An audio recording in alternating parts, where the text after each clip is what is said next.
And staying with news from the national capital, it's also facing one of its most severe dengue outbreak, with a total of 1,259 dengue cases being recorded up till now. In fact, a whopping 428 new cases have been reported from the national capital in the last 1 week alone. The Delhi government has ordered 1,000 more beds at all government hospitals to treat the dengue cases. Health Secretary is also chairing a high-level meeting to review measures taken to contain the spread of this disease. In fact, the Delhi Health Minister Satyendra Jain has summoned all the 3 MCD commissioners for a meeting. Now, there was a circular in place stating that hospitals cannot refuse entry to any patient, especially if they are in an emergency situation. This has been reiterated by the Delhi government in view of the very tragic death of the 7-year-old boy Avinash, who was refused to be admitted by 2 hospitals. Beds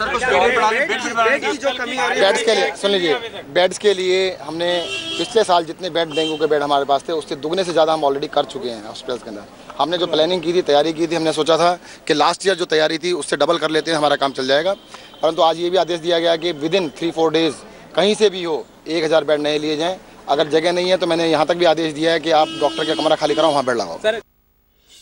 Anindo Banerjee, our correspondent, joins us for more on this. Anindo, you got a chance to, go to some of the hospitals and see the level of preparedness. How, well equipped are hospitals to deal with this massive outbreak of dengue in the capital? Well, Avantika, as you rightly said, that India Today travelled almost all the key hospitals in the city to find out, do a reality check that what's exactly the preparedness. And unfortunately, the preparedness is almost nil, if you can say that, because there has been absolute dearth of beds. That the primary thing that you need is that stretchers, beds, ELISA kits through which you test dengue. Those things are absent. I mean, I have gone to, for instance, LNJP hospital's 3rd floor, where most dengue patients are housed, and almost all the beds were accommodating either 2 or 3 people.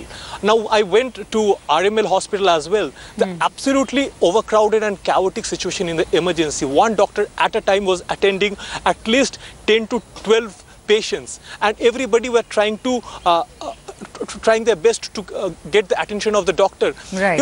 If I may also point out another instance in RML emergency itself, one stretcher was having a person who was getting drips on, another boy was sitting on it with his oxygen mask on. I mean, that is the kind of situation we are in, and we are facing one of almost an epidemic here in Delhi. You remember the mind-boggling figure, 1,259 cases reported so far. We don't know whether it will go up, and if it may happen even as we speak. And it is the second largest numbers in terms of numbers ever since 2010, when it crossed the 1,500 mark.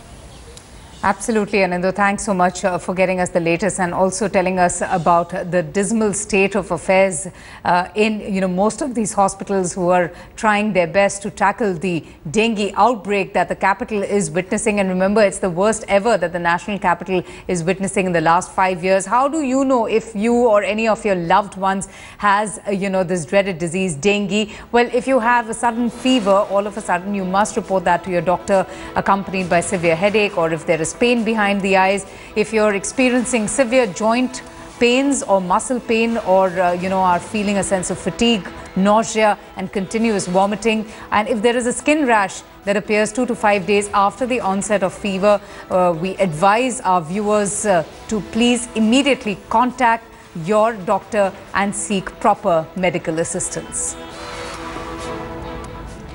In fact, last week, a 7-year-old child's death due to dengue did stun everybody. In fact, it was rather unfortunate to hear that this child was turned away by 2 hospitals, and the story ended on a further tragic note when his parents also ended their lives. India Today then decided to do a reality check of the hospital's preparedness to fight the deadly disease. And our first stop was Ram Manohar Lohia Hospital.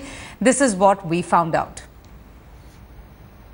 मुझे 8-10 दिन से बुखार आ रहा था। मैं 8-10 दिन पहले भी RML में यहाँ भी आया, दूसरे हॉस्पिटल में भी गया, लेकिन कोई सुनवाई नहीं हुई। सिर्फ एक गोली लिख के दे दी। अब भी मैं आया हूँ, इतनी मेरे को फीवर 103 फीवर हो रहा था। यहाँ पे एक गार्ड बैठा रखा है जिसने मेरा फीवर चेक करा। कोई डॉक्टर नहीं है, कोई डिग्री नहीं है उसके पास, और मेरे को चेक करके भेज दिया इन्होंने, और एक टैबलेट दे दी कि हो तो ये केरोसिन की टैबलेट ले लो। मेरा छोटा भाई है, उसकी प्लेटलेट्स थी 10,000, फिर कल उसकी भी 20,000, उसको छुट्टी है दी, और कम से कम मिनिमम 80,000 होनी चाहिए प्लेटलेट्स। और एक डॉक्टर कह रहा है कि उसको छुट्टी है दे दो, और एक डॉक्टर कह रहा है मैं नहीं दे सकता। And after RML Hospital, our next stop was Lady Hardinge Medical College, where patients there were complaining about the lack of medicines.